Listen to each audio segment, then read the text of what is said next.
ప్రార్థన చేసుకుందాం. ప్రేమ కలిగిన తండ్రి, నీకు వందనాలు చెల్లిస్తున్నాం ప్రభా. ఉదయకాల సమయంలో నిన్ను ఆరాధించడానికి మమ్మల్ని తీసుకొని వచ్చినందుకే వందనాలు ప్రభా. మరో వారాన్ని మాకిచ్చి నిన్ను స్తుతించడానికి ప్రభా నీ సన్నిధి చేర్చినందుకే వందనాలు చెల్లిస్తున్నాం. కొంత సమయం మాతో మీ సన్నిధి ఉంచండి ప్రభా. నిన్ను ఆరాధించడానికి కావాల్సిన మాటలు దయచేయండి. అదేవిధంగా ప్రభా నిన్ను మయంపరచడానికి కావాల్సిన పాటలు దయచేయండి. అదేవిధంగా మేము నేర్చుకోవడానికి కావాల్సిన నీ వాక్యాన్ని దయచేయండి. సమయం అంతా దీవెనకరంగా చేసి మయా నీ సన్నిధిలో ఉన్న సంతోషంతో మమ్మల్ని నింపి మీరే మహిమ తెచ్చుకోమని ఈ ప్రార్థన మా రక్షకుడైన యేసుక్రీస్తు వారి నామంలోనే ప్రార్థించి వేడుకుంటున్నాము తండ్రి, ఆమేన్.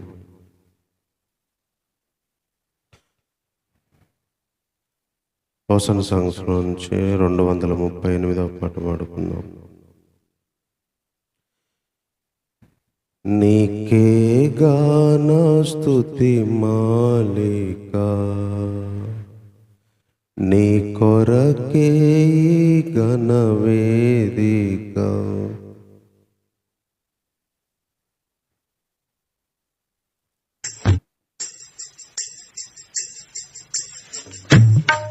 నీకే గాన స్తుతి మాలిక, నీ కొరకే ఘన వేదిక. నీ ప్రేమ నాపై చల్లారిపోదు, మరణానికైనా వెనుదిరుగలేదు. మనలేను నిన్ను చూడక, మహాగణుడ నా యేసయ్యా. నీకే గాన స్తుతి మాలిక, నీ కొరకే ఘన వేదిక. సంతోషగానాల స్తోత్ర సంపద నీకే చెల్లింతును ఎల్లవేళల. అనురాగశీలుడా, అనుగ్రహపూర్ణుడా, నీ గుణశీలత వర్ణింపతరమా. అనురాగశీలుడా, అనుగ్రహపూర్ణుడా, నీ గుణశీలత వర్ణింపతరమా. నా ప్రేమ ప్రపంచము నీవే నయా, నీవు లేని లోకాన నేనుండలేనయ్యా. నా ప్రాణం నా ధ్యానం నీవేనయ్యా. నా ప్రాణం నా ధ్యానం నీవేనయ్యా. నీకే గాన స్తుతి మాలిక, నీ కొరకే ఘన వేదిక. నీతో సమమైన బలమైన వారెవరు? వేరే జగమందు నేయందు వెదకినను నీతి భాస్కరుడా, నీ నీతి కిరణము ఈ లోకమంతా ఏలుచున్నదిగా. నీతి భాస్కరుడా, నీ నీతి కిరణము ఈ లోకమంతా ఏలుచున్నదిగా. నా మదిలోన మహారాజు నీవేనయ్యా. ఇహ పరమందు నన్నేలు తేజోమయ్యా. నీ నామం కీర్తించి ఆరాధింతును, నీ నామం కీర్తించి ఆరాధింతును. నీకే గాన స్తుతి మాలిక, నీ కొరకే ఘన వేదిక. నీతో నిలుచు చేయుచుండు ఈ భాగ్యమే చాలు. వేరే ఆశేమియు లేదు నాకిలలో. నా ప్రాణ ప్రియుడా నన్నేలు దైవమా, ఆపాదమస్తకం నీకేగా అంకితం. నా ప్రాణ ప్రియుడా నన్నేలు దైవమా, ఆపాదమస్తకం నీకేగా అంకితం. నా శ్వాస నిశ్వాసయు నీవేనయ్యా, నా జీవిత ఆద్యంతం నీవేనయ్యా. నీ కొరకే నేనిలలో జీవింతును, నీ కొరకే నేనిలలో జీవింతును. నీకేగా నా స్తుతి మాలిక, నీ కొరకే ఘనవేదిక. నీ ప్రేమ నాపై చల్లారిపోదు, మరణానికైనా వెనుదిరుగలేదు. మనలేను నిన్ను చూడక, మహాగణుడ నా యేసయ్యా. నీకేగా నా స్తుతి మాలిక, నీ కొరకే ఘనవేదిక. నీకేగా నా స్తుతి మాలిక, నీ కొరకే ఘనవేదిక.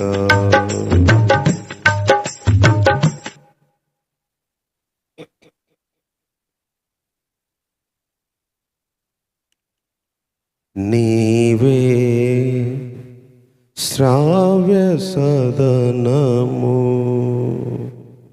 నీదే శాంతి వదనము.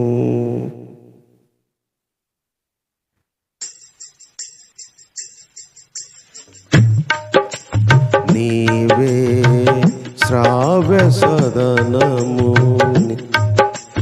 నీదే శాంతి వదనము.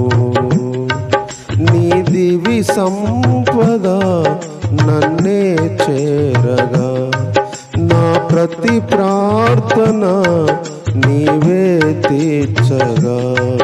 నా ప్రతి స్పందనే ఈ ఆరాధన, నా హృదయాత్మన నీకే యేసయ్యా. నీవే శ్రావ్య సదనము, నీవే శాంతి వదనము. విరజిమ్మె నాపై కృపకిరణం, విరబూసే పరిమళమై కృపకమలం. విరజిమ్మె నాపై కృపకిరణం, విరబూసే పరిమళమై కృపకమలం. విశ్వాసయాత్రలో ఒంటరినై విజయ శిఖరము చేరుటకు, నీ దక్షిణ హస్తం చాపితివి. నన్నాదుకొనుటకు వచ్చితివి, నన్ను బలపరచి నడిపించే నా యేసయ్యా. నీవే శ్రావ్య సదనము, నీదే శాంతి వదనము. నీ నీతి నీ రాజ్యం వెదకితిని, నిండైన సౌభాగ్యం పొందుటకు. నలిగి విరిగిన హృదయముతో నీ వాక్యమును సన్మానించితిని శ్రేయస్కరమైన దీవెనతో శ్రేష్ఠ ఫలములను ఇచ్చుటకు నన్ను ప్రేమించి పిలచితివి నా యేసయ్యా. నీవే శ్రావ్య సదనము, నీదే శాంతి వదనము. పరిశుద్ధాత్మకు నిలయముగా ఉపదేశమునకు వినయముగా మహిమ సింహాసనము చేరుటకు వధువు సంగముగా మార్చుమయా. నా పితరులకు ఆశ్రయమై కోరిన రేవుకు చేర్పించి నీ వాగ్దానం నెరవేర్చితివి నా యేసయ్యా. నీవే శ్రావ్య సదనము, నీదే శాంతి వదనము. నీ దివి సంపద నన్నే చేరగా నా ప్రతి ప్రార్థన నీవే తీర్చగా నా ప్రతిస్పందనే ఈ ఆరాధన. నా హృదయార్పణ నీకే యేసయ్యా. నా ప్రతిస్పందనే ఈ ఆరాధన. నా హృదయార్పణ నీకే యేసయ్యా. నీవే శ్రావ్య సదనము, నీదే శాంతి వదనము.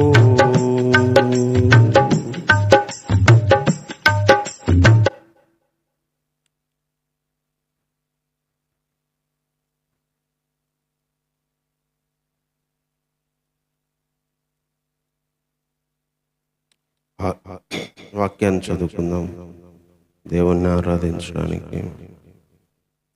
దానియేలు గ్రంథము 4వ అధ్యాయము.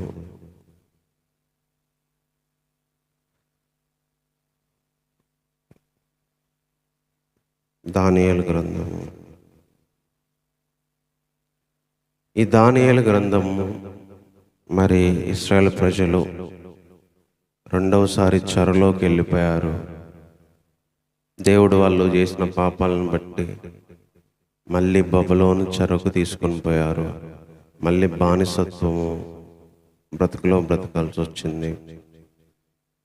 అప్పుడు ఆ బబులోను రాజుకు ఒక కల వచ్చింది. అయితే ఆ కల గురించి ఎవరు చెప్పగలిగే జ్ఞానవంతులను లేకపోతే ఈ చెరపట్టబడిన వారిలో ఉన్న ఈ దానియేలు ఆ భావాన్ని చెప్పాడు. ఈరోజు ఆ విషయాన్ని మనం ఒకసారి గుర్తు చేసుకుందాం. చూడండి, ఈ రాజు చెప్తున్నాడు 4వ అధ్యాయము 4వ వచనం.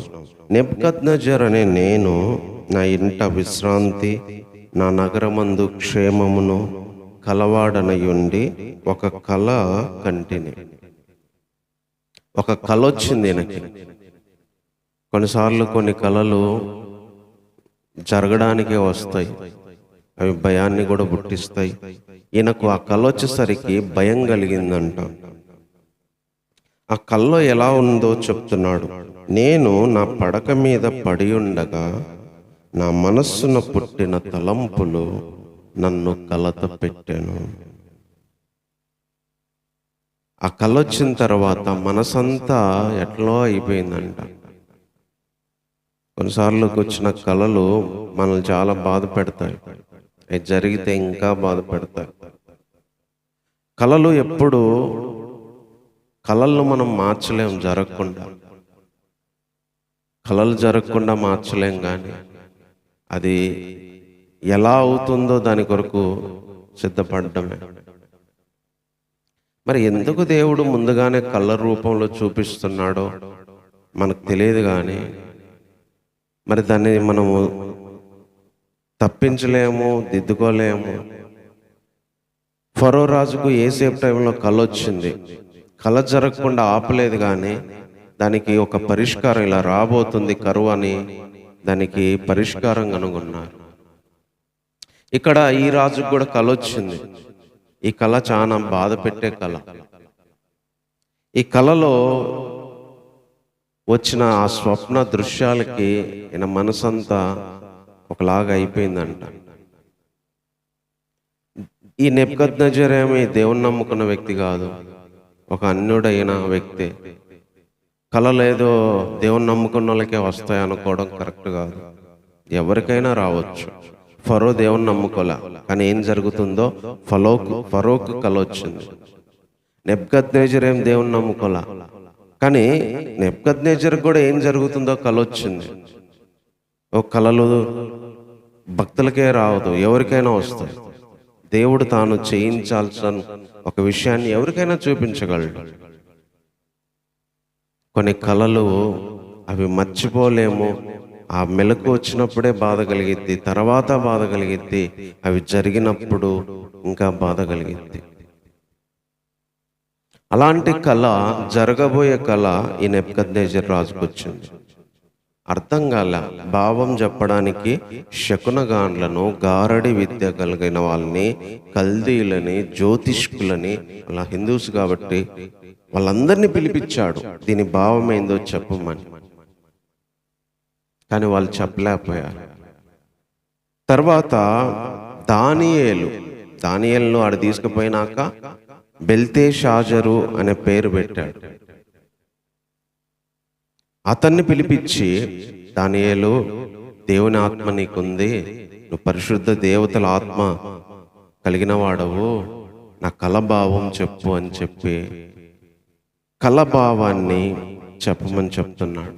నేను చాలా మందిని పిలిపించా, వాళ్ళందరూ చెప్పలేకపోయారు అని. కళ ఏందో చెప్తున్నారు చూడండి. నేను నా పడక మీద పడి ఉండగా నాకు ఈ దర్శనం కలిగాను. నేను చూడగా భూమి మధ్యలో మిగుల ఎత్తుగల ఒక చెట్టు ఉంది. ఈ భూమి మొత్తం మధ్యలో ఒక మిగిల ఎత్తైన చెట్టు ఉంది. ఆ చెట్టు వృద్ధి పొంది బ్రహ్మాండమైంది. దాని కొమ్మలేమో ఆకాశమంతా ఎత్తుగాను, దాని ఆకారమేమో భూతలమంతా విశాలంగాను ఉండెను. దాని ఆకులేమో సొగసుగాను, దాని పండ్లేమో విస్తారంగాను కనపడేను. అందులో సమస్త జీవకోట్లకి చాలేనంత ఆహారం ఉండెను. దాని నీడలో అడవి జంతువులు పండుకున్నాను. దాని కొమ్మలో ఆకాశ పక్షులు కూర్చుండెను. సకల మనుషులకి చాలునంత ఆహారము దానికి ఉండెను.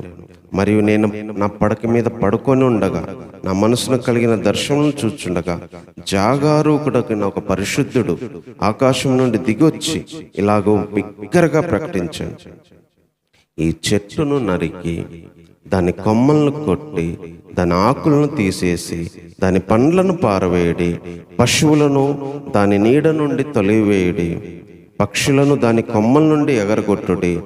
అయితే అది మంచునకు తడిసి పశువుల వలె పచ్చికలో నివసించినట్లు దాని మొద్దును ఇనుము ఇత్తడితో కలిసిన కట్టుతో కట్టించి పొలములోని గడ్డి పాలగునట్లు దాన్ని భూమిలో విడువడి.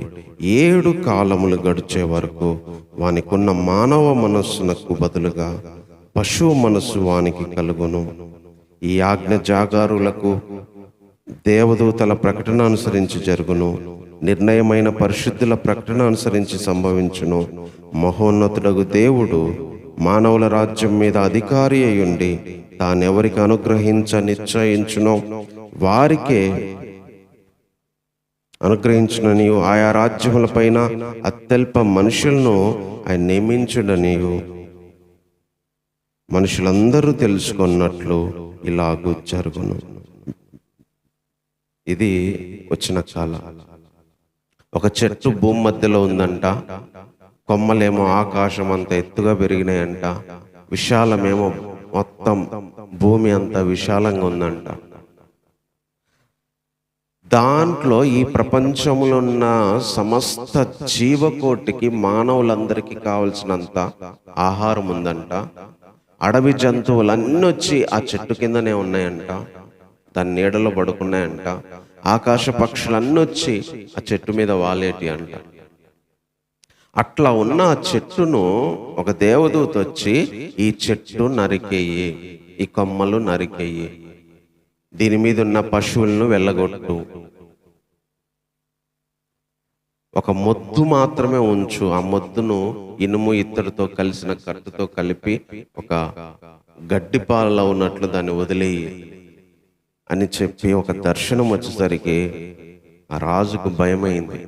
అంత అందమైన చెట్టు, సొగసైన చెట్టు, మంచి పండ్లు కలిగినవి, సమస్త జీవకోటికి ఆహారం ఉంది, సమస్త అడవి జంతువులన్నీ దాని కిందే వచ్చి పడుకునేవి, ఆకాశ పక్షులంతా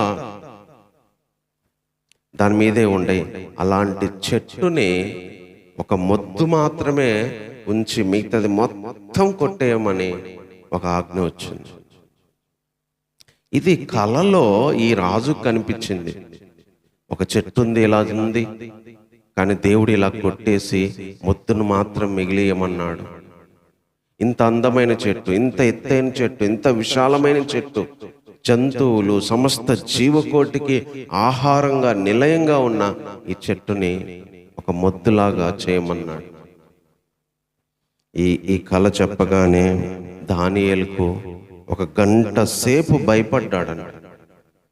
దానియేలు ఈ కళ వినగానే ఒక గంట సేపు ఏం మాట్లాడలేకపోయాడు. మా ఇంత భయంకరమైన కళ వచ్చిందా అని.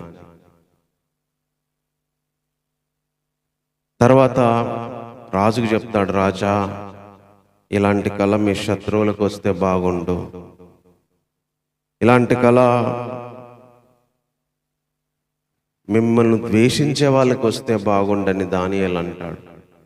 పర్లేదులే చెప్పు అని దానియేలును అడిగితే దానియేలు చెప్తాడు, ఆ చెట్టు ఎవరో కాదు, మీరే రాజా అని 22వ వచనం చెప్తాడు. రాజా, ఆ చెట్టు మీరే. ఆ చెట్టు ఆకాశమంత కొమ్మలున్నాయి కదా, నీ ప్రభావం ఉద్ది ఉంది, ఆకాశమంత ఎత్తైంది. అంటే నీ ప్రభావం కూడా ఆకాశమంత ఎత్తుగా ఉంది, నీ ప్రభుత్వం మొత్తం లోకమంతా వ్యాపించింది. ఆ చెట్టు మీరే రాజా, నీ రాజ్యమే, నీ రాజ్యం అంతా ఎత్తైంది, లోకమంతా నీ రాజ్యం విస్తరించింది. కానీ దేవుడు నిన్ను కొట్టేయబోతున్నాడు, నీ ఘనతను తీసేయబోతున్నాడు. నిన్ను మనుషుల మధ్యలో ఉండకుండా జంతువుల్లాగా అడవిలోకి తరిమేయబోతున్నారు. అక్కడ మంచుకు తడిసి ఎండకెండి ఒక మొద్దు, ఒక పక్షిలాగా అయిపోతావు. కొన్ని సంవత్సరాలు ఇలా జరిగిద్ది. రాజా, ఇది కళ అని చెప్పి రాజుకు చెప్పాడు.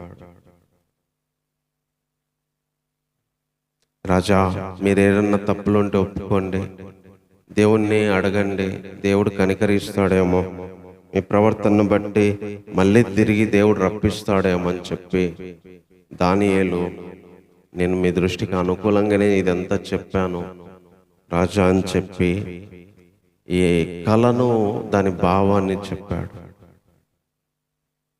ఇది జరిగిన విషయం. చూడండి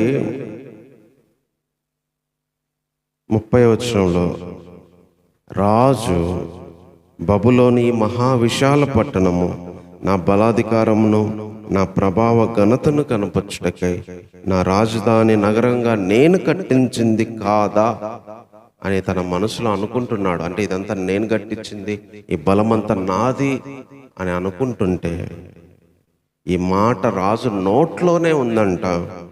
అప్పుడు ఆకాశం నుండి శబ్దం వచ్చింది, నెబుకద్నెజరు, ఇదే నీకు ప్రకటన, నీ రాజ్యము నీ నుంచి తొలగిపోయాడు, మానవుల యుద్ధ నుండి మనుషులు నిన్ను తరిమి వేసేదరు, నీవు అడవి జంతువుల మధ్య నివాసము చేయుచు పశువుల వలె గడ్డి మేసెదవు.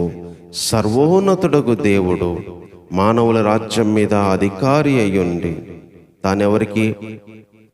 దాన్ని అనుగ్రహింప నిశ్చయించును, దాన్ని అనుగ్రహించునని నీవు తెలుసుకునే వరకు 7 కాలాలు ఇలా జరుగునని చెప్పాను. ఆ గడియలోనూ అలాగే నెబుకద్నెజరుకు సంభవించింది. మనుషుల నుంచి అతన్ని తరిమేశారు. అతడు పశువుల వలె గడ్డి మేశాడు. ఆకాశం మంచు అతని దేహాన్ని తడపగా అతని తల వెంట్రుకలన్నీ పక్షిరాజు రెక్కల ఈకల వంటియో, అతని గోళ్ళు పక్షుల గోళ్ళ వంటియో ఆయన. ఎప్పుడైతే అతిశయించి గర్విస్తున్నాడో వెంటనే అతడు దేవుడు రాజ్యాన్ని తీసేస్తే ప్రజల్లో నుంచి అతన్ని తరిమేశారు. అడవిలోకి వెళ్ళి గడ్డి మేశాడంట. ఈ వెంట్రుకలేమో పక్షుల వెంట్రుకలాగా అయిపోయినాయంట, గోళ్ళేమో పక్షుల గోళ్ళలాగా అయిపోయినాయంట. అలాంటి స్థితికి ఒక వ్యక్తి వచ్చాడు. చూడండి, కళలో ఒక మాట ఉంది, చూద్దాం. అది 4వ అధ్యాయము 15వ వచనం. అయితే అది మంచునకు తడిసి పశువు వలె పచ్చికలో నివసించినట్లు దాని మొత్తును ఇనుము ఇత్తడి కలిపిన కట్టుతో కట్టించి పొలములోని గడ్డి పాలగునట్లు దాన్ని భూమిలో విడవవలెను. అలాగే 26వ వచనంలో కూడా చూడండి, చెట్టు యొక్క మొద్దు ఉండనీయుడని వారు చెప్పితిరి కదా,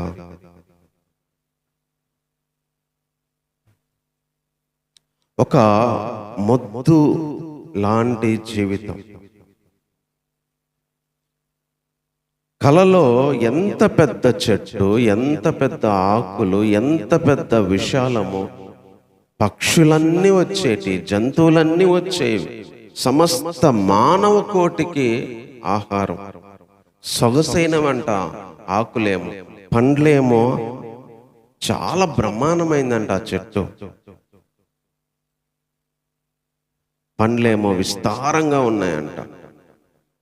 అలాంటి స్థితి నుంచి మొత్తుకి కనీసం మొత్తు మాత్రమే మిగిలే స్థితి.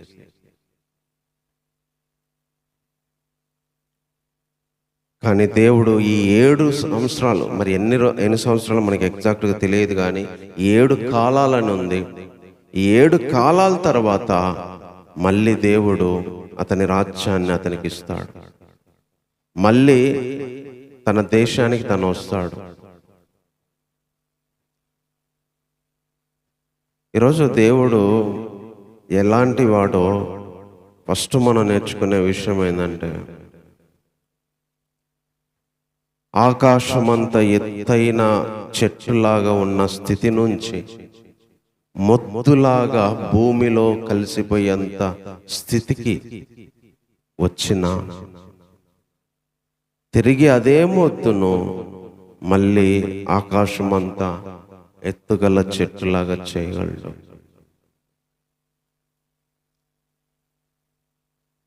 ఎందుకంటే ఒక వ్యక్తి ఒక ఉన్నత స్థానంలో ఉన్నప్పుడు ఆ స్థానం అలా ఫిక్స్ అనుకుంటారు. అక్కడి నుంచి భూమి మీదికి పడిపోతారు. ఒక మొత్తు మాత్రమే మిగిలంత. ఘనత పోద్ది, మనుషులు పోతారు, అధికారం పోద్ది, పదవి పోద్ది, మొత్తం పోతాయి. ఈ రాజుగా ఉన్నప్పుడు మొత్తం దేశ ప్రపంచంలో ఉన్న వాళ్ళందరూ ఈ రాజు దగ్గరికి వచ్చేవాళ్ళు, ఈ రాజు దగ్గర ఆహారం తీసుకునేవాళ్ళు, ఈ రాజుకు లోబడేవాళ్ళు, ఈ రాజు చెప్పినట్టు వినేవాళ్ళు. ఇశ్రాయేలు రాజ్యం కూడా వాళ్ళ దగ్గర బానిస బతుకులు బతుకుతున్నారు. దేవుని ప్రజలైన వాళ్ళు కూడా ఆ రాజు కింద ఉన్నారు. దేవుడు అలా అప్పగించాడు. ఆ రాజును అలాంటి ఒక ఉన్నత స్థితిలో పెట్టాడు. కానీ ఒక సమయం వచ్చినప్పుడు మొద్దులాగా మారాల్సి వచ్చింది.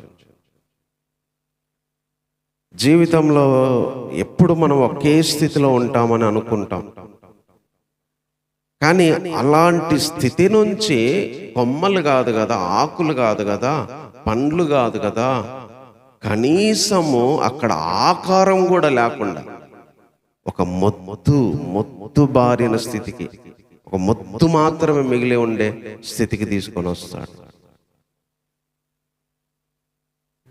ఎంతోమంది ఒక ఉన్నతమైన స్థితి నుంచి ఒక అట్టడుగు స్థితికి తీసుకొని వస్తాడు. కుటుంబాలను అలా తీసుకొస్తాడు, వ్యక్తులను అలా తీసుకొస్తాడు. ఘనత పోద్ది, పేరు పోద్ది, గౌరవం పోద్ది, పదవి పోద్ది, అతనికి ఉన్న పలుకుబడి పోద్ది. అంటే ఒక మొద్దులాగా మిగిలిపోతారన్నమాట. ఒక అందమైన వ్యక్తి, ఒక అందమైన జీవితం, ఒక అందమైన వ్యక్తిలో ఉన్న వ్యక్తిని అనేకులకు అండగా నిలిచే వ్యక్తి ఒక మొద్దుబారిన స్థితికి తీసుకొచ్చాడు దేవుడు. ఎట్ ద సేమ్ టైం ఆ మొద్దునే మళ్ళీ అంత పెద్ద విశాలంగా చేశాడు. అది మనకు తెలియదు. ఆ సంవత్సరాలను తట్టుకోవడం చాలా కష్టం. ఆ రాజు ఆ వర్షానికి తడిసి ఈకలు, ఎంట్రుకలేమో పక్షుల ఈకల్లాగా అయిపోయినాయి, గోళ్ళేమో పక్షుల గోళ్ళలాగా అయిపోయినాయి, జంతువులాగా గడ్డి మేశాడంట. ఒక రాజు ఎక్కడ, ఒక జంతువులాగా మారడం ఎక్కడ? ఈరోజు మనకు అలాగే జరిగిద్ది, కుటుంబాల్లో అలాగే జరిగిద్ది, సంఘాల్లో అలాగే జరిగిద్ది, దేశంలో అలాగే జరిగిద్ది. ఎలాగంటే ఒక అందమైన విశాలమైన పెద్ద చెట్టు, అంతమందికి ఆశ్రయం ఇచ్చే చెట్టు లాంటి జీవితం నుంచి ఒక మొద్దులాగా, పక్షిలాగా, జంతువులాగా మారే జీవితంలోకి మారింది. తీసుకోగలగాలి మనం దాన్ని. ఇలాంటి జీవితం నుంచి ఇలాంటి జీవితంలోకి వస్తాం. ఆకాశమంతా ఎత్తైన కొమ్మల నుంచి ప్రపంచమంతా విశాలమైన వ్యాప్తి నుంచి అన్ని పోయినాయి. వెడల్పు పోయింది, ఎత్తు పోయింది, కనీసం మొద్దు మాత్రం మిగిలింది. ఆ మొద్దు కూడా భూమిలోనే ఉంది.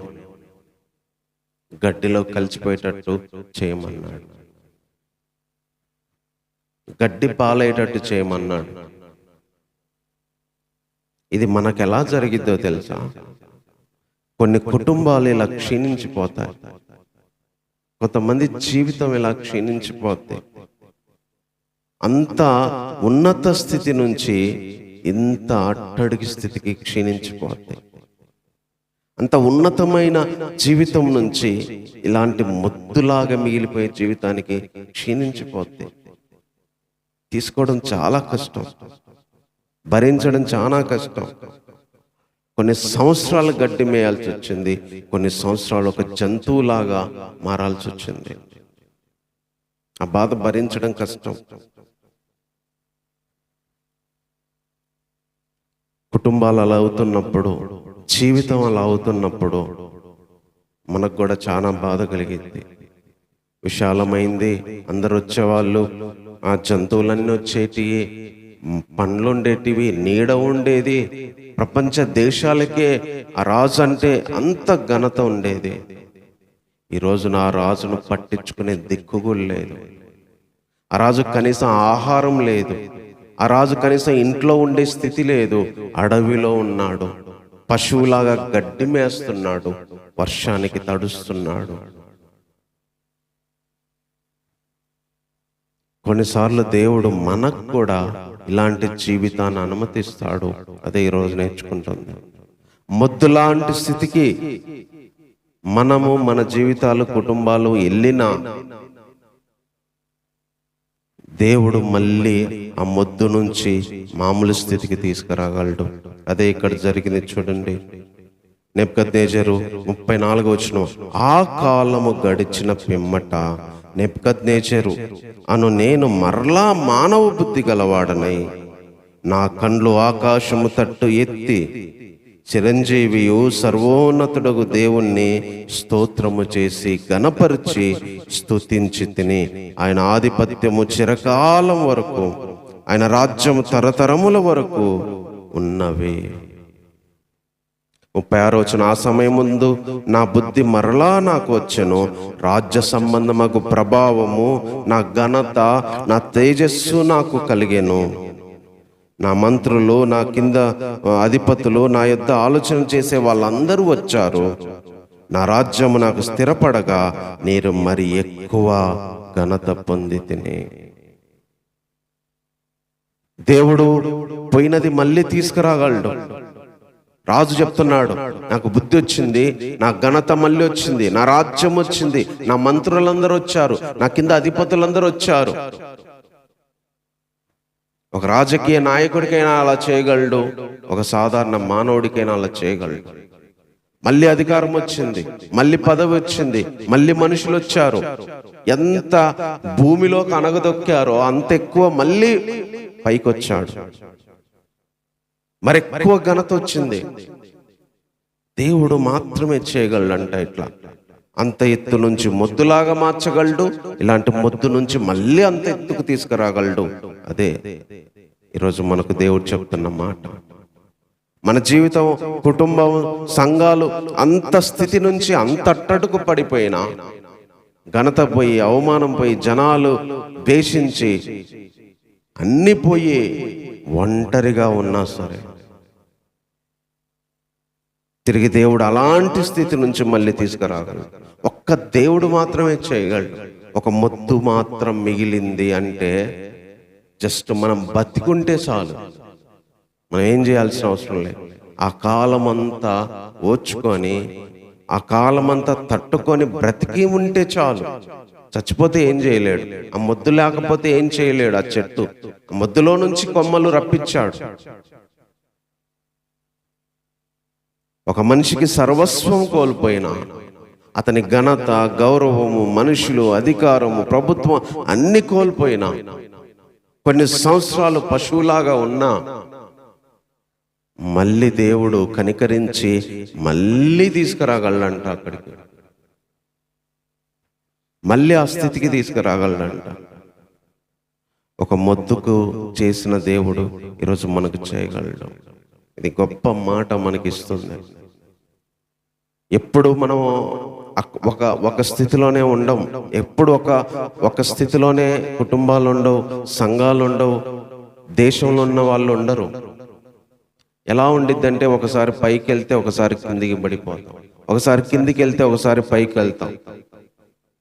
కిందున్నోళ్ళు కిందనే ఉండిపోరు, పైనున్నోళ్ళు పైనే ఉండరు. పైనున్నోళ్ళు కింద పడవచ్చు, కిందున్నోళ్ళు పైకి రావచ్చు. పైనున్నామని అతిశయించాల్సిన అవసరం లేదు, కిందికి వస్తాం. కిందున్నామని బాధపడాల్సిన అవసరం లేదు, దేవుడు అనుకుంటే పైకి తీసుకురాగలడు. అది ఏ విషయంలోనైనా కానీ. ఒక మొద్దును ఎలాగైనా చేయగలడు. మొద్దులాగా మనల్ని కిందికి అనగదొక్కిన ఆ మొద్దును మళ్ళీ పైకి తీసుకురాగలడు. ఘనత పోయింది, జనాలు పోయారు, మంత్రులు పోయారు, అధికారులు పోయారు, ఆ రాజుకు విలువ ఇచ్చే వాళ్ళే పోయారు. ఒక మనిషి మిగిలిపోయాడు. ఆ మనిషి కూడా ఒక జంతువులాగా మిగిలిపోయాడు. ఈ విషయాలు ఈరోజు మనం ఎందుకు వింటున్నామంటే, దేవుడు ఏదైనా చేయగలడు, ఏదైనా చేయగలడు. ఒక మొద్దులాగా వెళ్ళినా సరే, అందమంతా పోయి, సొగసంతా పోయి, ఫలాలన్నీ పోయి, పశువులన్నీ పోయి, ఆశ్రయం అంతా పోయి, ఆహారం అంతా పోయి, ఒక మొద్దులాగా మిగిలిపోయిన, ఆకారం పోయి ఒక మొద్దులాగా మిగిలిపోయినా కూడా తిరిగి దేవుడు మళ్ళీ అందమైన చెట్టులాగా మార్చగలడు, అందమైన జీవితంగా మార్చగలడు. అదే ఈరోజు చెప్తున్నాడు. చూడండి 37వ వచనం, ఇలాగూ నెబుకద్నెజరు అనే నేను పరలోకపు రాజు యొక్క కార్యములన్నీ సత్యములు, ఆయన మార్గములన్నీ న్యాయములు అయి ఉన్నవని గర్వంతో నటించే వారిని ఆయన అనపశక్తివంతుడనియో, ఆయన స్తుతించుచు కొనియాడుచు కనపరచుచున్నాను. దేవుడు సంతోషకరమైన మాట ఏందో తెలుసా? ఎంత గర్వంతో ఉంటే అంత అట్టడికి తీసుకెళ్తాడు. అక్కడ మనం వినయంతో ఉంటే మళ్ళీ పైకి తీసుకొస్తాడు. ముద్దులాగా మారినప్పుడు, పశువులాగా మారినప్పుడు, జంతువులాగా మారి గడ్డి మేస్తున్నప్పుడు మనం కొంచెం ఓపిక పెట్టి దేవుణ్ణి వినయంతో బతిమాలినప్పుడు మళ్ళీ ఆయన ఏ రాజ్యంలో ఏ ఘనత ఉందో దానికే తీసుకెళ్ళడు. ఏ జీవితం ఉందో, ఎలా ఉన్నామో ఒకప్పుడు, ఏ ఏ ఏ స్థితి అలా చేయగలడు. ఆ స్థితికి తీసుకురాగలడు. మొద్దులాగా వెళ్ళినావు కూడా, మొద్దులాగా మారిన జీవితాల్ని, సర్వం కోల్పోయి మొద్దులాగా మారినా కూడా, అది వ్యక్తిగత జీవితమైన, సంఘ జీవితమైన, కుటుంబ జీవితమైన, మళ్ళీ ఆయన తీసుకురాగలడు. ఇదే దేవుడు మనకిస్తున్న ఆలోచన. దేవుడు ఏదైనా చేయగలడు. మొద్దయిపోయింది అని బాధపడాల్సిన అవసరం లేదు. మొత్తం పోయింది అని బాధపడాల్సిన అవసరం లేదు. అక్కడి నుంచి కూడా దేవుడు అనుకుంటే ఎక్కడికైనా తీసుకురాగలడు. ఎలాగైనా చేయగలడు. ఎలాగైనా నిలబెట్టగలడు. ఈరోజు జీవితాలను నిలబెట్టగలడు. కుటుంబాలను అలా చేయగలడు. సంఘాలని అలా చేయగలడు. కొన్ని కుటుంబాలు అలా క్షీణించిపోతుంటాయి. కొన్ని సంఘాలు అలా క్షీణించిపోతుంటాయి. కొన్ని జీవితాలు అలా క్షీణించిపోతాయి. మొద్దులాగా మారిన జీవితంలో ఉన్నా సరే ఆ మొద్దును మళ్ళీ బ్రహ్మాండమైన చెట్టులాగా దేవుడు చేయగలడు. అలా జీవితాలను కూడా చేయగలడు. ఈ మాటను బట్టి ప్రార్థన చేసుకుందాం. దేవుని కొద్ది నిమిషాలు ఆరాధన చేద్దాం. ఇంత గొప్ప దేవుడు ఉన్నాడు. ఇంత కనికరం కలిగిన దేవుడు ఉన్నాడు. ఇలా చేయగలిగిన గొప్ప దేవుడు ఉన్నాడు. మన కళ్ళ ముందే కొంతమంది ఎంతో ఉన్నతంగా ఉన్న వాళ్ళు అట్టడికి వెళ్ళిపోతారు. ఎంతో మంచి జీవితాలు అధమ స్థానంలోకి వెళ్తాయి. ఘనత, గౌరవం, ప్రభావం అన్నీ పోతాయి. ఒక పశువు లాంటి స్థితికి వెళ్ళిపోతాం. జనాల్లో ఉండకుండా తరిమివేయబడతాం. గణపరిచిన వారే ద్వేషిస్తారు. గౌరవించిన వారే వెలివేస్తారు. నమస్కారం చేసిన వాళ్ళే దూషిస్తారు. రాజుకు అదే జరిగింది. కనీసం తమ దగ్గర కూడా ఉంచుకోకుండా అడవికి వెలివేశారు. ఈరోజు నా జీవితాలు అలా మారొచ్చు. ఒకప్పుడు గౌరవించిన వాళ్ళు, ఒకప్పుడు ప్రేమించిన వాళ్ళు, ఒకప్పుడు సహాయం చేసిన వాళ్ళు ఈరోజు ముద్దులాగా మన జీవితాల్లో మారొచ్చు. సొగసంతా పోవచ్చు. ఫలాలు మనలో లేకపోవచ్చు. నీడ మన దగ్గర లేకపోవచ్చు. ఆహారం మన దగ్గర లేకపోవచ్చు. పక్షులు ఎగిరిపోయాయి. జంతువులు వెళ్ళిపోయాయి. ఏదైనా నీడ ఉంటేనే కదా వచ్చేది. ఏదైనా ఆహారం ఉంటేనే కదా వచ్చేది. అలాగే మన జీవితాల్లో జనాలు వెళ్ళిపోవచ్చు. ఘనత వెళ్ళిపోవచ్చు. మనుషులు వెళ్ళిపోవచ్చు. ప్రభావం వెళ్ళిపోవచ్చు. కుటుంబాలలో దిగజారిపోవచ్చు. ఆ ప్రభావం కుటుంబాల నుంచి, సంఘాల్లో నుంచి వెళ్ళిపోవచ్చు. నీరసిల్లిపోవచ్చు. కుటుంబాలు, సంఘాలు నీరసిల్లిపోవచ్చు. జీవితాలు నీరసిల్లిపోవచ్చు. మొద్దు మాత్రం ఉన్నా చాలు, దేవుడు ఏదైనా చేయగలడు. బ్రతికుంటే చాలు, దేవుడు ఏదైనా చేయగలడు. జస్ట్ బ్రతికి ఉంటే చాలు. ఎండకి, వర్షానికి, కొన్నిసార్లు గడ్డి మేసి బతకాల్సి వచ్చింది. అలా బ్రతికే స్థితిలో కూడా జస్ట్ బ్రతికుంటే చాలు. మళ్ళీ తీసుకొచ్చాడు. రాజ్యం ఇచ్చాడు, ఘనత ఇచ్చాడు, ప్రభావం ఇచ్చాడు, అధికారులు ఇచ్చాడు, మంత్రుల్ని ఇచ్చాడు. ఆ రాజును మళ్ళీ అంతకంటే ఎక్కువ హెచ్చించాడు. ఈరోజు మనకు చేయగలడు. ప్రేమైన దేవుని బిడ్డలారా, ఆకాశం అంత ఎత్తు నుంచి మొద్దులాగా భూమిలోకి వెళ్ళిపోయినా కూడా ఆ మొద్దును మళ్ళీ ఆకాశమంతా ఎత్తులోకి తీసుకురాగలడు. జీవితాలను తీసుకురాగలడు, కుటుంబాలను తీసుకురాగలడు, మన పనులను తీసుకురాగలడు, ఏదైనా చేయగలడు. అదే ఈరోజు మనము నేర్చుకుంటున్నాం విషయం. ఈ మాట అర్థమైతే అలాంటి గొప్ప దేవుడు మనకున్నాడని హృదయపూర్వకంగా ఆయన ఆరాధిద్దాం. ఇలాంటి మంచి దేవుడు ఉన్నాడు, ఇలాంటి క్షేమమిచ్చే దేవుడు ఉన్నాడు. ఈరోజు కుటుంబం క్షీణించిపోయి, సంఘము క్షీణించిపోయి, వ్యక్తిగతంగా మానసికంగా దినదినము క్షీణించిపోయి ఒక మొద్దులాగా మన జీవితాలు అయిపోయి ఉండొచ్చు, మన కుటుంబాలు అయి ఉండొచ్చు, మన సంఘాలు అయి ఉండొచ్చు, మన దేశం అయి ఉండొచ్చు, మన రాష్ట్రం అయి ఉండొచ్చు.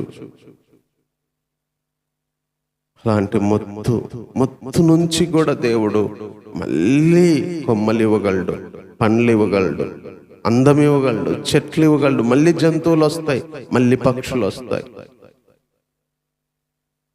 ఘనత మన ముందుకు వచ్చినప్పుడు ఏ మనుషులు ద్వేషించారో, అవమానించారో వాళ్ళే వస్తారు. ఎవరు వద్దని వెళ్ళిపోయారు వాళ్ళే వస్తారు. ఎవరు ఈరోజు దూరంగా ఉన్నారో వాళ్ళే వస్తారు. అమ్మతులాగా ఉన్నప్పుడు మనం తట్టుకోగలగాలి. అదే మనం నేర్చుకునేది. ప్రేమ కలిగిన దేవా, నీకు వందనాలు చెల్లిస్తున్నాను తండ్రి. మీరు ఇచ్చిన తలంపును బట్టి వందనాలు ప్రభా.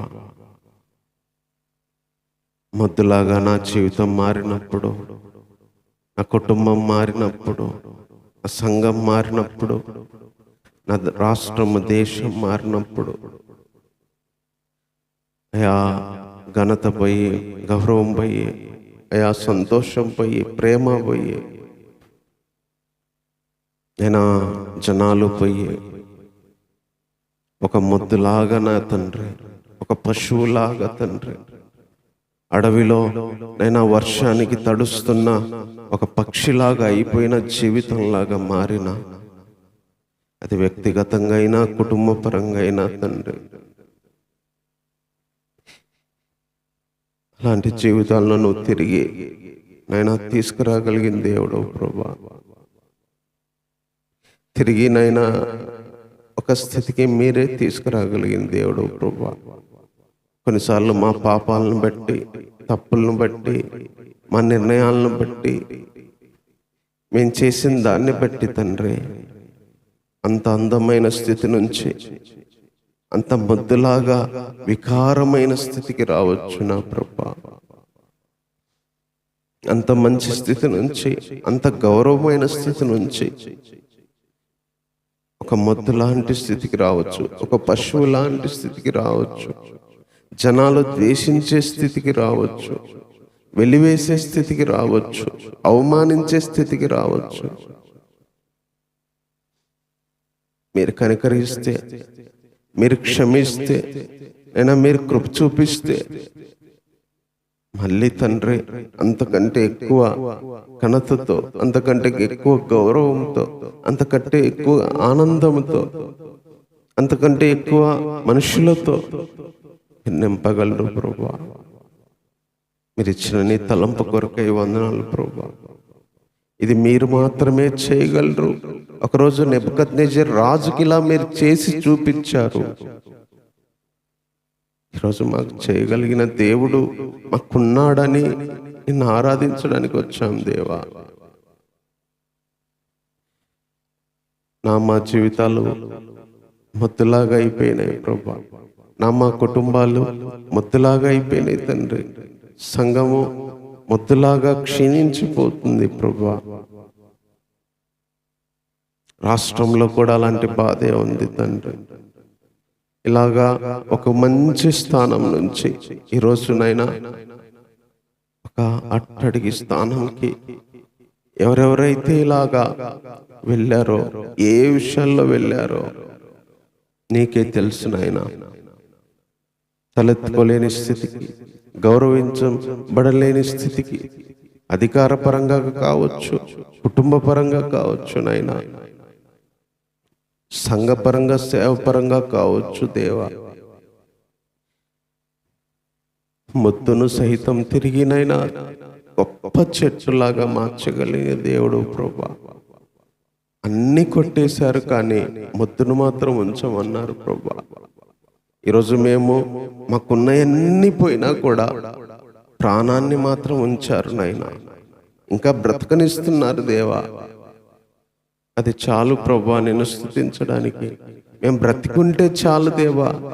ఏ రోజైనా నువ్వు ఏదైనా చేయగలవు ప్రభా. అలాంటి దేవుడు మాకున్నందుకు ఈ వందనాలు.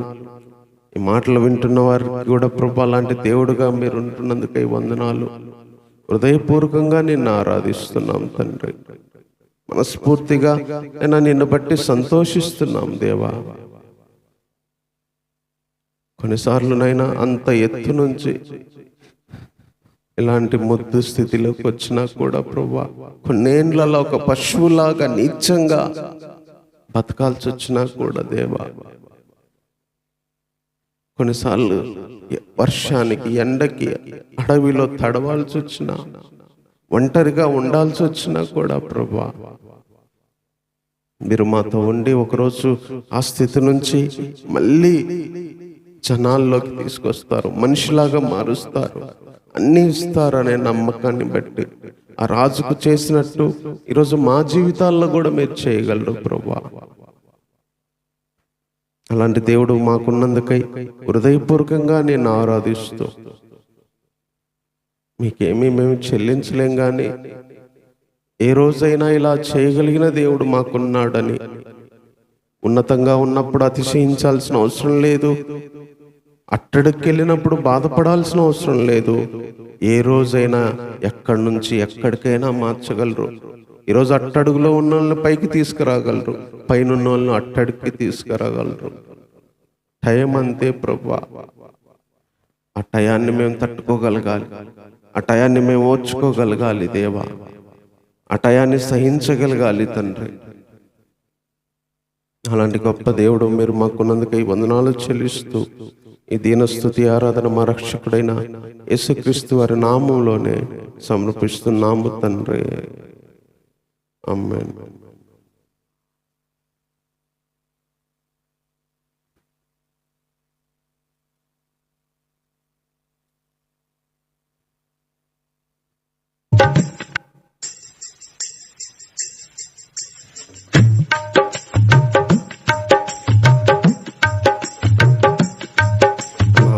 మహోన్నతుడా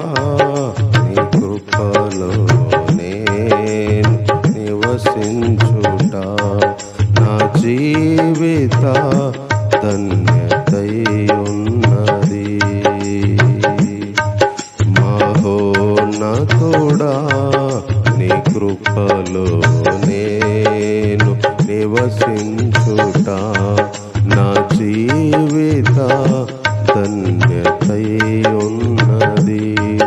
మహోన్నతుడా నీ కృపలో నేను నివసించుట, మహోన్నతుడా నీ కృపలో నేను నివసించుట నా జీవిత ధన్యతై ఉన్నది, నా జీవిత ధన్యతై ఉన్నది. మూడు బారిన జీవితాలను చిగురింపచేయగలవు నీవు, మూడు బారిన జీవితాలను చిగురింపచేయగలవు నీవు, మారానుభవం మధురముగా మార్చగలవు నీవు, మారానుభవం మధురముగా మార్చగలవు నీవు.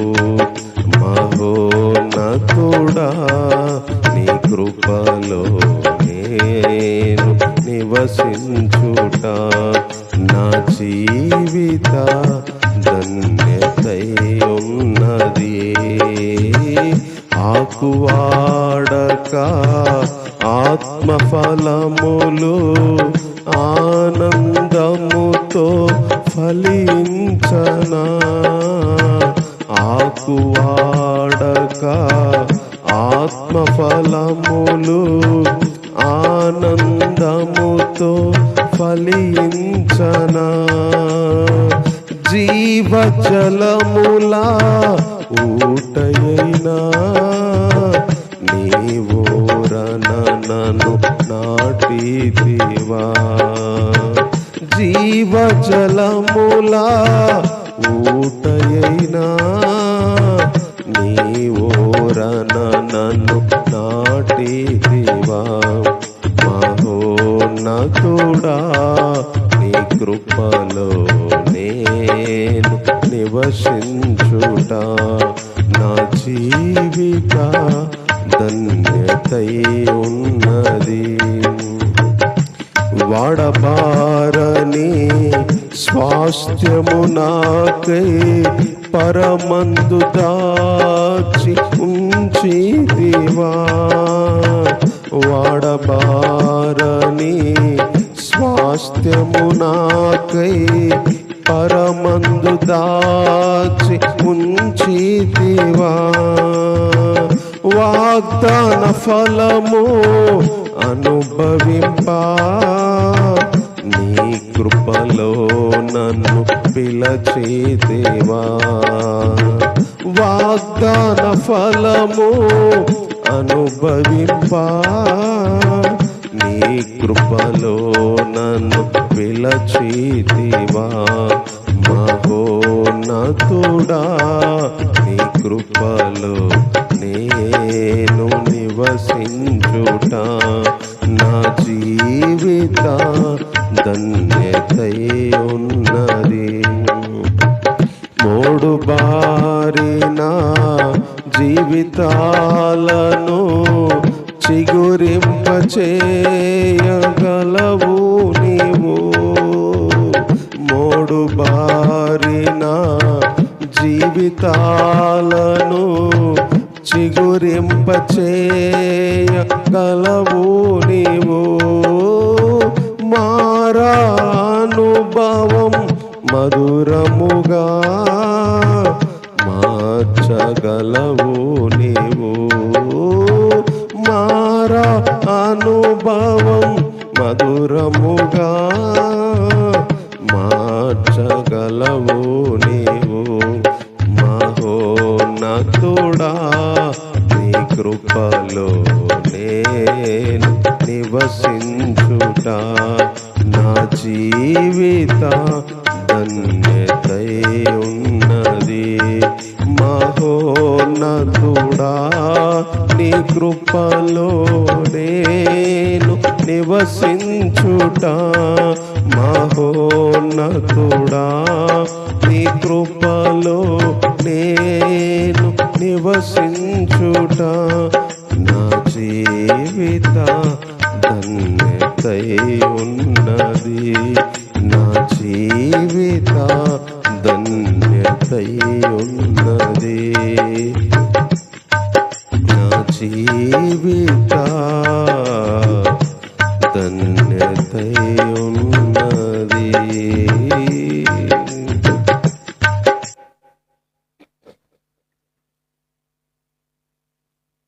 చిన్న వాక్యం చదువుకుందాం.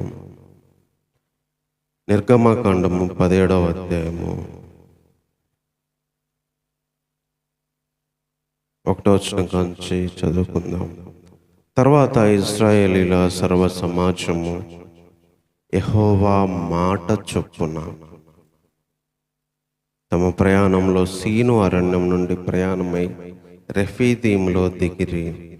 ప్రజలు తమకు త్రాగ నీళ్లు లేకనందున మోషేతో వాదించుచు త్రాగుటకు మాకు నీళ్ళిమ్మని అడగగా, మోషే, మీరు నాతో వాదింపనేలా, యెహోవాను శోధింపనేలా అని వారితో చెప్పాను.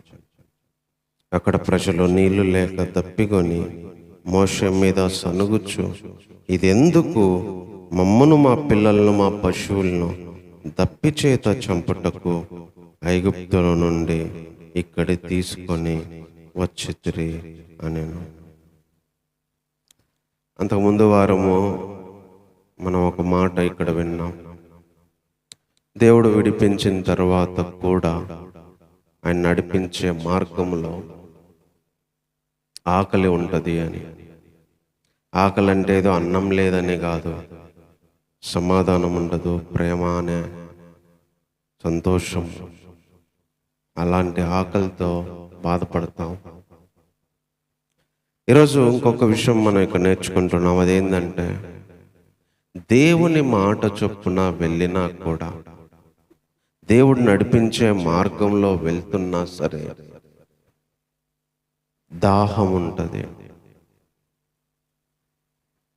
ఆకలికి దాహానికి తేడా ఏంటంటే, అన్నం లేకపోతే కొన్ని రోజులైనా బతకగలం, నీళ్లు లేకపోతే ఇంకా తక్కువ రోజులు బతకగలుగుతాం. ఆహారం లేకపోతేనన్నా కొన్ని రోజులు మనం తట్టుకోగలుగుతాం, కానీ కనీసం నీళ్లు కూడా లేకపోతే తట్టుకోలేము. అంటే కనీస అవసరత కూడా తీర్చలేని స్థితి. నీళ్ళు అనేటి కనీసం అవసరం.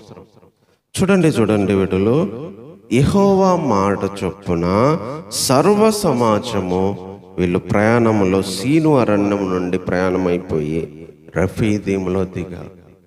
దేవుడు వెళ్ళమన్నాడు, దేవుని మాట చొప్పునే దిగారంట. కానీ రఫీదీములో నీళ్ళు లేవు. అది వాళ్ళకు తెలియదు. మనం అనుకుంటాం దేవుడు నడిపించే మార్గంలో ఎక్కడికక్కడ బిర్యానీ, నీళ్లు, వాటర్ బాటిల్స్ అన్నీ మనకు స్టోరేజ్ చేసి ఉంటాడు అనుకుంటాం.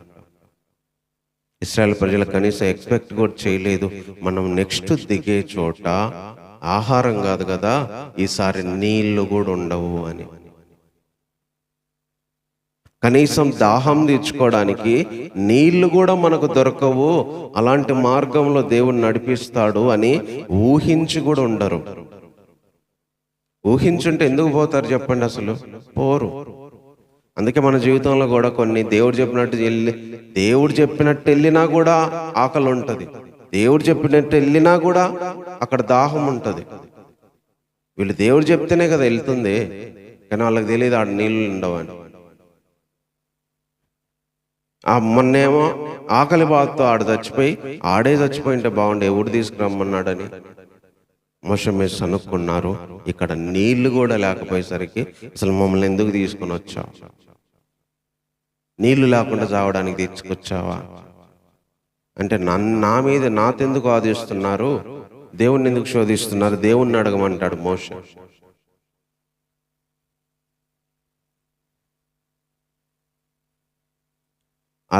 అప్పుడు మోషే పరిస్థితి ఎలా ఉందో తెలుసా? కనీసం రాళ్లతో కొట్టి చంపాలనుకున్నారంట. చూడండి, మోషే దేవునికి మొరపెడుతూ, ఈ ప్రజలను నేనేమి చేదును, కాసేపటికి నన్ను రాళ్లతో కొట్టి చంపుదురు అని. దేవుణ్ణి అడుగుతున్నాడు, ఏం చేయాలయ్యా? నువ్వు నడిపించమన్నావు, నేను నడిపిస్తున్నా. ఈ ప్రజలకు నీళ్లు లేవు, ఇప్పుడు నన్ను రాళ్లతో కొట్టి చంపుతారు కాసేపట్లో. ఒక సేవకుడు ప్రజలను నడిపించడం కూడా అంత ఈజీ కాదు. ఎందుకంటే సేవకుడికి ఏమి ఇవ్వడు దేవుడు. ఒక్కోసారి వాళ్ళేం నీళ్ళు అడుగుతున్నారు, మోషే దగ్గర నీళ్లు లేవు. ఎవడు తెమ్మన్నాడని మోషే మీద వీళ్ళు మమ్మల్ని అక్కడే ఉంచొచ్చు కదా, అసలు ఎవడు విడిపించుకురమ్మన్నాడు నిన్ను, ఈ మధ్యలోకి ఎవడు తీసుకురమ్మన్నాడు, ఈ నీళ్ళు లేకుండా ఎవడు చేయమన్నాడు అని మోషే మీద కూడా ఫైర్ అవుతుంది. జనాలు ఎవరైనా అంతే, మనుషులైనా వాళ్ళ అంతే. మంచిగా ఉన్నప్పుడు ఎవరైనా మంచిగా ఉంటారు, ఏదైనా కష్టం వచ్చినా బాధ వచ్చినా సేవకుని అంటారు, దేవుణ్ణి అంటారు. దేవుడు విడిపించమంటేనే వెళ్ళింది. మోషేకే తెలియదు ఆడ నీళ్లు ఉండవని, ఎందుకంటే మోషే కూడా వాళ్ళతో పాటే కదా వెళ్తుంది. కొన్నిసార్లు సేవకులకి ఏం తెలియదు ఏం జరుగుద్దాం ముందు, విశ్వాసులకి ఏం తెలియదు ఏం జరిగిద్దాం ముందు. దేవుడు ఎట్లా నడిపిస్తాడో తెలియదు. దేవుడు చెప్పినట్టు చేసుకుంటా పోతున్నా కూడా ఇంకెక్కువ బాధ, ఇంకెక్కువ కష్టం, ఇంకెక్కువ కరువు. ఎట్లాంటి పరిస్థితి అంటే కనీసం అన్నం లేకపోతే లేకపోయింది, నీళ్లు కూడా ఉండవు, అలాంటి స్థితికి తీసుకొస్తాడు. కనీస అవసరతలు, కనీస అవసరత నీళ్ళనేటి అది కూడా తీర్చబడని స్థితికి వస్తుంది. ఎప్పుడొచ్చింది వీళ్ళకి? యెహోవా మాట చొప్పున వాళ్ళు సీను అరణ్యంలో నుంచి బయలుదేరి రెఫీదీములో దిగారు. ఎవరు చెప్తే వెళ్ళారు? దేవుడు చెప్తే వెళ్ళారు. మరి దేవుడు చెప్తే వెళ్తే నీళ్లు ఉండాలి కదా, కానీ నీళ్లు లేవు. నీళ్లు లేకపోయేసరికి వీళ్ళకి కోపం వచ్చింది. కోపం వచ్చి సేవకుని తిడుతున్నారు, మేము చచ్చిపోతాం అంటున్నారు. మోషేపై దేవుని మీద కోపపడుతున్నాడు. వీళ్ళు నన్ను చంపేటట్టున్నారు, నేనేం చేయాలయ్యా అని. రాళ్లతో కొట్టి చంపేటట్టున్నారు వీళ్ళు అని. ఏంది ఇది? అసలు దేవుణ్ణి నడిపించే మార్గమేనా? అసలు ఎవడు విడిపించుకురమ్మన్నాడు? ఐగుప్తులో కష్టమో నష్టమో గొడ్డు చాకరీ చేస్తా బతికే వాళ్ళం కదా అని అనుకుంటున్నారు వాళ్ళు. మమ్మల్ని నడిపించమన్నామా? తెచ్చి ఆకలి లేకుండా మొన్నేమో ఆకలితో చంపారు, ఈ రోజేమో నీళ్లతో చంపుతున్నారు. అసలు ఈ ప్రయాణం మాకు అవసరమా? అంటే విశ్వాసిగా మనం ఇది తెలుసుకోవాలి. దేవునిలోకి వచ్చినాక ఈ విషయాన్ని తెలుసుకోవాలి. దేవుడు మంచిగా నడిపించగలడు, కొన్నిసార్లు ఆకలి కలిగేటట్టు చేస్తాడు, కొన్నిసార్లు కనీసం నీళ్లు కూడా దొరకని స్థితికి తీసుకొస్తాడు. అయితే అలాగే చనిపోనీయడు. అది దేవుళ్ళో మనకున్న ధైర్యం ఏంటంటే ఆ స్థితికి తీసుకొస్తాడు, కానీ అక్కడ అలాగే చచ్చిపోనీయడు.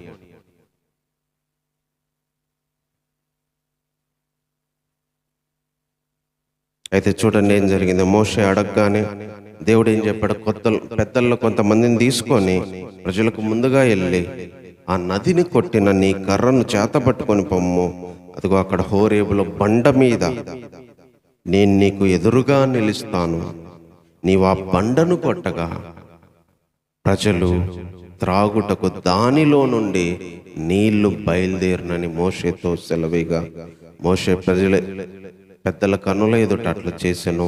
అప్పుడు ఇశ్రాయేలు చేసిన వాదాన్ని బట్టి యెహోవా మన మధ్య ఉన్నాడో లేడో అని వారు యెహోవాను శోధించుట బట్టి అతడు ఆ చోటికి మస్సా అని మెరీబా అని పేర్లు పెట్టెను. అంటే శోధించుట, వాదం. దేవుడు చెప్పాడు, ఎల్లు ఆ కొండ మీదకి వెళ్ళు, నేను కూడా ఎదురుగా నిలబడతాను, ప్రజల పెద్దల దగ్గర ఆ బండను నువ్వు కొట్టు, నీళ్ళు వస్తాయి. వెళ్ళి అట్లాగే చేశాడు. నీళ్ళు వచ్చాయి, తాగారు వాళ్ళు. చూడండి దేవుడు ఎంత గొప్ప అద్భుతాన్ని చేయగలడు. కానీ వీళ్ళు దేవుడు అన్ని కొన్నిసార్లు పరీక్షించడానికి మనల్ని ఆ మార్గంలో నడిపిస్తారు. వీళ్ళు దేవుడు అసలు మన మధ్యలో ఉండా లేడా, ఉంటే ఎట్లెందుకు నడిపిస్తాడు, ఎట్లెందుకు జరిగిద్ది అని వీళ్ళు కొనుక్కున్నారు. దేవుడు మన మధ్యలో ఉన్నాడో లేదని దేవుని శోధించారంట వీళ్ళు. ఎందుకంటే వాళ్ళ సిచ్యువేషన్, వాళ్ళ పరిస్థితి అక్కడ చూసి కనీసం నీళ్లు కూడా లేని స్థితికి తీసుకొచ్చిండు.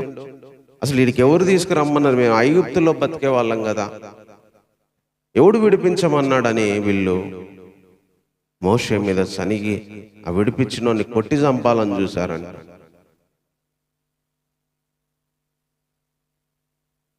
మనల్ని కూడా లోకంలో నుంచి దేవుడు తీసుకొచ్చి భక్తిలో నడిపించేటప్పుడు ఇలాగే జరిగిద్ది. దేవుడు చెప్పినట్టే వెళ్తాం, దేవుడు చెప్పినట్టే చేస్తాం. దేవుడు చెప్పినట్టు చేసామని ఆడ మనకు తేనె దొరకదు, దేవుడు చెప్పినట్టు చేసుకున్నామని ఆడ జీవజలాలు దొరకవు. కొన్నిసార్లు దప్పిక తీర్చుకోవడానికి కూడా అక్కడ నీళ్లు దొరకవు. ఆ ప్లేస్లోకి వెళ్తే మనకి ఏముండదు. దేవుడు చెప్పినట్టు చోటుకి వెళ్తే కొన్నిసార్లు ఏముండదు, కొన్నిసార్లు ఏముండదు అక్కడ మనకు. మనం దేవుడు చెప్పినట్టే వెళ్తాం, దేవుడు చెప్పినట్టే చేస్తాం, దేవుని మాటే అంటాం, కానీ ఆడ ఏముండదు. అప్పుడు దేవుని మీద కోపం వస్తుంది, మన మీద కోపం వస్తుంది. దేవుడి మాట అన్నావు కదా అని జనాలు అంటారు.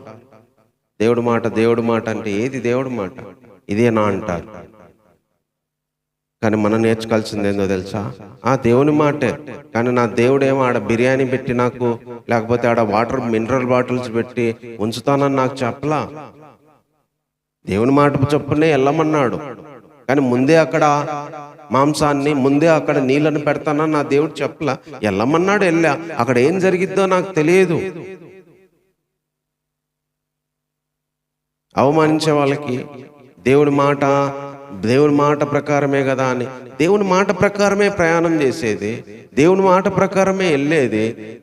కానీ దేవుని మాట ప్రకారం వెళ్ళినంత మాత్రాన అక్కడ మనం అనుకున్నవన్నీ ఉండవు. సో దేవుడు నడిపించే విధానంలో ఆకలి ఉండిద్ది, దేవుడు నడిపించే విధానంలో దాహం ఉండిద్ది.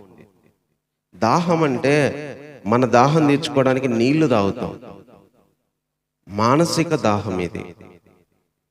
యేసుప్రభు సిలువలో ఒక మాట పలికాడు, నేను దప్పికొంటున్నాను అని. 7 మాటల్లో అదొక మాట, నేను దప్పికొంటున్నాను అని. దప్పికొంటున్నాడంటే చచ్చిపోవడానికి దాహమై నీళ్ళు అడుగుతున్నాడా? శరీరపరంగా అయితే ఆ విధంగా అనుకోవచ్చు, మరి ఆత్మపరంగా నేను దప్పికొంటున్నాను. యేసుప్రభుకే దప్పికైంది, యేసుప్రభుకే మానసికంగా దప్పికైంది, ఆత్మీయపరంగా దప్పికైంది, యేసుప్రభుకే సిలువలో దప్పికైంది. ఈరోజు మనకు దప్పిక కాదా? కనీసం నోరు తడుపుకోవడానికి నీళ్లు లేకపోతే ఎంత బాధ కలిగిద్ది, గుక్క నీళ్లు తాగడానికి లేకపోతే ఎంత బాధ కలిగిద్ది. ఈ నీళ్లు అంటే ఏంటంటే మానసిక సంతృప్తి, తృప్తి లేని జీవితం. దేంతోనైనా పోల్చుకోవచ్చు. ఏంటి మన దప్పిక? ఆత్మలో సంతృప్తి ఉండదు, మానసికంగా సంతృప్తి ఉండదు, కనీసం నెమ్మదిగా బతకడానికి అవకాశం ఉండదు. కనీస అవసరత నీళ్లు, కొన్నిసార్లు అది కూడా ఉండదు. అంత లోలో బతకడానికి కూడా అవకాశం ఉండదు. దేవుడు నడిపించే మార్గంలో కొన్నిసార్లు ఇలాంటి పరిస్థితి ఎదుర్కోవాల్సి వచ్చింది. అదే మనం నేర్చుకుంటున్న విషయం. కొన్నిసార్లు దేవుడు చెప్పినట్టే వెళ్తాం, కానీ అక్కడ నీళ్ళు ఉండవు. దేవుడు చెప్పినట్టే వెళ్తాం, అక్కడ గొడవ అయింది.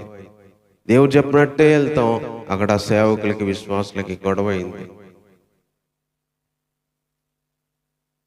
అందుకే ఆ ప్లేస్కి మెరీబా మస్సా అని పేర్లు, అంటే వాదము శోధన అనే పేర్లు పెట్టుకున్నారు. అంటే ఈడ వాదన జరిగింది, ఈడ శోధన జరిగింది. దేవుణ్ణి ఎడ తిట్టుకున్నారు, దేవుణ్ణి ఎడ మోషే మీద వాదించారు. ఈ ప్లేస్ ఇదని గుర్తుండిపోయేలాగా పేర్లు పెట్టారు. ఈరోజు మన జీవితాల్లో కూడా కనీస అవసరతలు కూడా తీర్చబడవు, కనీస అవసరతలు కూడా ఉండవు. తప్పిక ఆహారం లేకపోయింది, కనీసం నీళ్లతో బతుకుదామన్నా కూడా కొన్నిసార్లు నీళ్లు లేని చోటికి వెళ్ళాల్సి వచ్చింది, నీళ్లు లేని ప్రదేశానికి వెళ్ళాల్సి వచ్చింది. దేవుడు అలా నడిపిస్తాడు. వాటి విషయంలో చాలా దాహమైంది. సిలువలో యేసు ప్రభుకే దాహమైంది. ఈరోజు మనకు దప్పిక అయితే, బాధ కలిగిద్ది, వేదన కలిగిద్ది. కొన్నిసార్లు నోరు తడుపుకోవడానికి కూడా నీళ్లు దొరకవు. అలాగా కనీసం కొంచెం ఆనందంతో, కొంచెం సమాధానంతో, కొంచెం నెమ్మదితో, కొంచెం తృప్తిగా బతుకుదామనుకున్న జీవితంలో అలాంటి కొంచెం తృప్తి కూడా ఉండదు. అన్నం లేకపోయినా బతకొచ్చేమో, కానీ నీళ్లు లేకపోతే బతకడం చాలా కష్టం. అన్నం లేకపోయినా కొన్ని రోజులైనా ఉండొచ్చేమో, నీళ్లు లేకపోతే చాలా కష్టం. ఎందుకంటే మన బాడీ అంతా నీళ్లతోనే, 75% నీళ్ళే ఉన్నాయంటారు. అందుకనే కొన్ని ఏమి లేకపోయినా మానసిక సంతృప్తి కొంచెమన్నా ఉంటే తప్ప బతకలేము.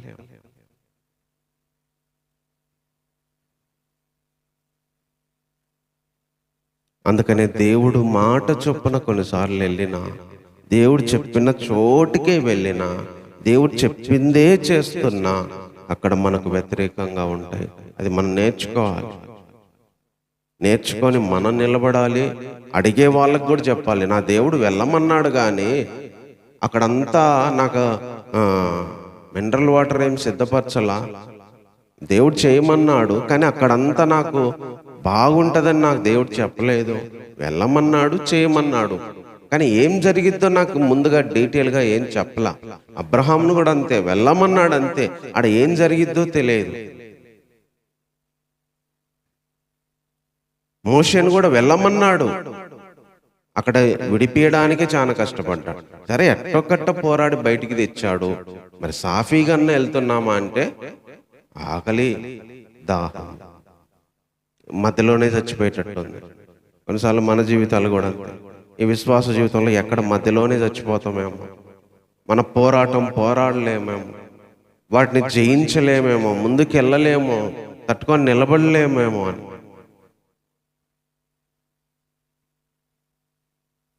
కాబట్టి దేవుడు చెప్పిన మాట చొప్పున వెళ్ళినా కూడా కొన్నిసార్లు దాహం ఉండదు, కొన్నిసార్లు కోపం వచ్చింది, చంపాలనుకునే ఆలోచన కూడా వచ్చింది ఆ ప్రజలకి, మోషేని. అంతే, కొన్నిసార్లు మానసికంగా మనిషి సమాధానంగా లేనప్పుడు, తృప్తి లేనప్పుడు వాళ్ళ పరిస్థితి ఎలా ఉండిద్దంటే ఘోరాతి ఘోరంగా ఉంటుంది. అందుకే కొంచెం తృప్తి అన్న ఉంటే బతకగలుగుతాం. ఆ నీళ్లు కూడా లేకపోతే బతకడం ఎంత కష్టమో, కొంచెం తృప్తి కూడా జీవితంలో లేకపోతే బతకడం కష్టం. కానీ దేవుడు ఆ పరిస్థితులు కూడా నడిపిస్తాడు. అక్కడే ఏదో ఒక అద్భుతం చేసి మళ్ళీ మనల్ని తృప్తిపరుస్తాడు. అది దాటి మళ్ళీ ముందుకు నడిపిస్తాడు. ఆడ బండను మామూలుగా అయితే నేలలో బోర్లు వేస్తేనే నీళ్లు రావు, అలాంటిది బండను కొడితే నీళ్ళు వచ్చినాయి. అది అద్భుతం కదా. బండను ఎంతసేపు కొడితే బండే వచ్చిద్ది కానీ, రాయే వచ్చిద్ది కానీ నీళ్ళు ఎక్కడి నుంచి వస్తాయి? అది ప్రజలందరూ కళ్ళతో చూశారు. దేవుడు ఒక పక్క ఎదురుగా నిలబడ్డాడు. అప్పుడు తెలుసుకున్నారు దేవుడు అనుకుంటే ఏదేం చేయగలడు, దాహం లేకుండా చేయగలడు, అప్పటికప్పుడు నీళ్లను బండలో నుంచి కూడా రప్పించగలడు అని అప్పుడు దేవుని గురించి వాళ్ళకి అర్థమైంది. అందుకని దేవుని నడిపించే మార్గంలో కూడా దాహం ఉంటుంది. అప్పటికప్పుడు అవసరమైతే దేవుడు అక్కడ అద్భుతాన్ని చేసి కావాల్సిన అవసరత తీర్చగలడు. సో దాహం అనేది కనీస అవసరత. అంటే కొన్నిసార్లు జీవితం ఎలా ఉండిద్దంటే దాహం తీర్చుకోవడానికి కూడా ఉండని స్థితి. కనీసం నీళ్లు తాగి అమ్మయ్యా అనుకున్నట్టుగా అట్లాగే జీవితంలో అమ్మయ్యా అని తృప్తి పడడానికి కూడా ఉండదు. అది కూడా దేవుని మార్గమే, అది దేవుడు నడిపించే విధానమే. ఇది మనం నేర్చుకుందాం. అప్పుడు దేవునిలో మనం సంతోషంగా ఉంటాం, వాదించాం, గొడవ పడ్డాం, దేవుని విషయంలో ఫీల్ అవ్వము, ఎందుకు వచ్చామా ఈ స్థితికని బాధపడము, వెనక వైపు చూడము, ముందుకెళ్ళగలుగుతాం. కాబట్టి ఈ మాటను బట్టి ప్రార్థన చేసుకుందాం. ఈ మాటను బట్టి ప్రార్థన చేసుకుందాం. కొన్నిసార్లు దేవుని మాట చొప్పున ఒక చోటు నుంచి ఇంకో చోటుకి వెళ్ళినా, ఒక పనిని చేయమని ఇంకొక పని చేసినా, దేవుడు చెప్పాడనే చేసినా, దేవుడు చెప్పాడనే వెళ్ళినా, దేవుడు నడిపించాడనే వెళ్ళినా అక్కడ దాహం ఉండదు. ఏదో లగ్జరీ లైఫే కాదు, కనీసం దాహం కూడా ఉండదు ఆ పరిస్థితుల్లో. ఆ చోట మనం తృప్తి పొందడానికి ఆనందం కూడా ఉండదు, తృప్తి కూడా ఉండదు. అది వ్యక్తిగత జీవితంలోనైనా, కుటుంబ జీవితంలోనైనా, సంఘ జీవితంలోనైనా, మనం చేసే పనుల్లోనైనా సరే, దేవుడు చెప్పాడని చేసిన చోటుకి వెళ్ళినా, దేవుడు చెప్పాడని చెప్పిన మనుషుల దగ్గరికి వెళ్ళినా, దేవుడు చెప్పాడని చేస్తున్న పని చేసిన, సేవ చేసిన, కొన్నిసార్లు అక్కడ కనీసం తృప్తి పొందడానికి కూడా, కనీస అవసరత కూడా తీర్చుకోవడానికి నీళ్లు ఉన్నట్టుగానే కనీసం దప్పిక తీర్చుకునే పరిస్థితి కూడా మన జీవితాల్లో ఉండదు. అది మనం చేసే పనుల్లో దొరకదు, మన దగ్గర ఉండే మనుషులతో దొరకదు, మన సేవలో దొరకదు. కొన్నిసార్లు అలాంటి పరిస్థితులు గుండా దేవుడు నడిపిస్తాడు. దేవుడే నడిపించాడు కదా అని నీళ్లు లేకుండా చంపడానికే మీ దేవుడు తీసుకెళ్ళాడానికని జనాలు మాట్లాడతారు. ఐగుప్తులోకి వెళ్ళి చూసింటే అనేవాళ్ళేమో, ఇప్పుడు సరిపోయిందిగా, మీ దేవుడు తీసుకెళ్ళి నీళ్లు లేకుండా చంపడానికి తీసుకెళ్ళాడులే, దేవుడు చెప్పాడు దేవుడు తీసుకెళ్ళాడు అని వెళ్ళిపోయారు కదా, మా దేశంలో ఉన్నా బాగుండేది కదా అని ఆ జనాలు అనేవాళ్ళేమో.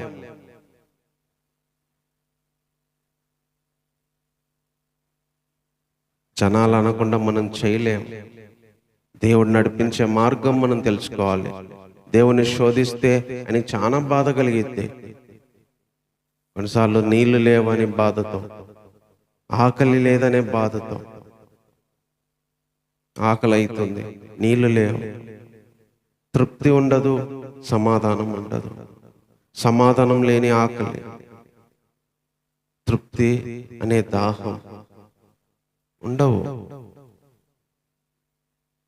కానీ దేవుడు ఉంటాడు. అది కూడా దేవుడు నడిపించే మార్గమే. అలాగే దేవుడు నడిపిస్తాడు. ఎవరేమనుకున్నది దేవుని చిత్తమే. పరిస్థితిని బట్టి మనకు బాధ కలగొచ్చేమో, కానీ అక్కడ దేవుడు ఉన్నాడు, ఏదైనా చేయగలడు. ప్రేమ కలిగిన దేవా, నీకు వందనాలు చెల్లిస్తున్నాం దేవా. చిన్న విషయం నేర్చుకోవడానికి కృప చూపించావు దేవా. నువ్వు నడిపించే మార్గంలో ఆకలేగా తండ్రి.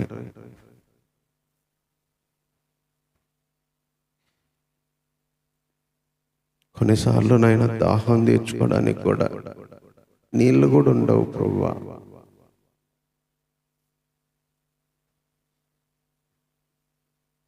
ఏ విషయంలో కూడా తృప్తి ఉండదు దేవా. అలాంటి చోటికి కూడా మీరు నడిపిస్తారు తండ్రి. అక్కడ చచ్చిపోయేంత, ఎదుటి వాళ్ళని చంపేంత బాధ కలిగింది తండ్రి. అన్నం లేకపోతే నన్ను బతకొచ్చు, కానీ కనీసం నీళ్లు కూడా లేకపోతే మనిషి బతకడం చాలా కష్టం దేవా. అయినా మీరు నడిపించారు. అలాగే మా జీవితాల్లో కొన్నిసార్లు ఇలాంటి పరిస్థితులే ప్రభువా. దేవుడు చెప్పాడని, దేవుని మాట అని, దేవుడు ఉండమన్నాడని, దేవుడు చేయమన్నాడని చేస్తున్నప్పుడు అక్కడ కనీసం నైనా ఏది మాకు కనిపించదు, అక్కడ ఏది మాకు దొరకదు. అక్కడ తృప్తి చెందడానికి కనీసం నీళ్లు కూడా దొరకవు.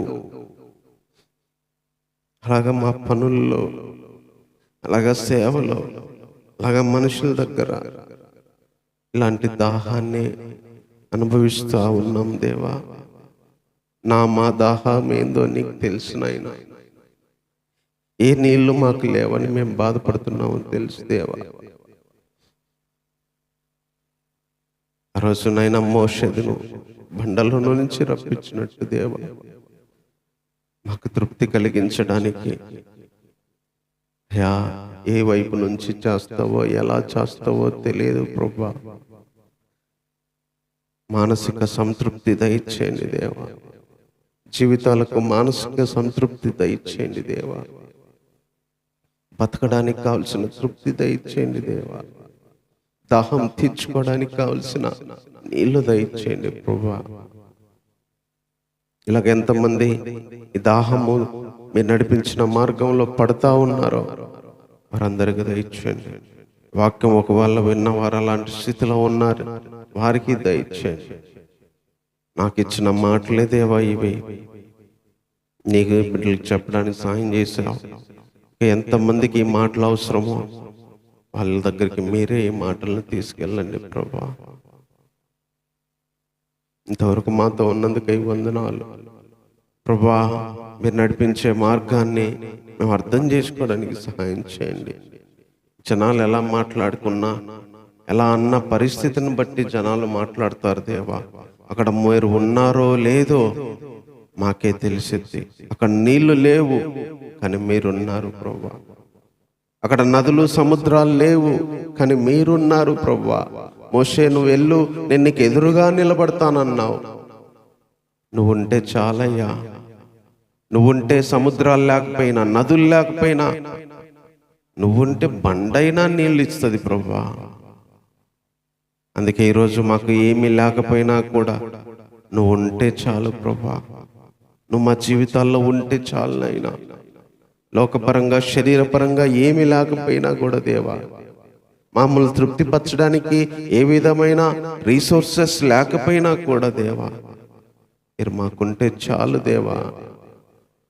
నువ్వుంటే దప్పికతోనైనా బ్రతుకుతాం దేవా. నువ్వుంటే దప్పికతో కూడా మేము ఉండగలం ప్రభువా. అలాంటి జీవితాన్ని నేర్చుకోవడానికి సహాయం చేయండి.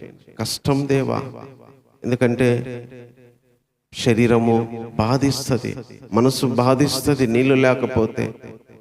అలాగే తృప్తి లేని జీవితం మనసును వేధిస్తుంది దేవా. కానీ నువ్వు ఉంటేనైనా మమ్మల్ని తృప్తిపరుస్తారు, నెమ్మది దయచేస్తారు ప్రభువా.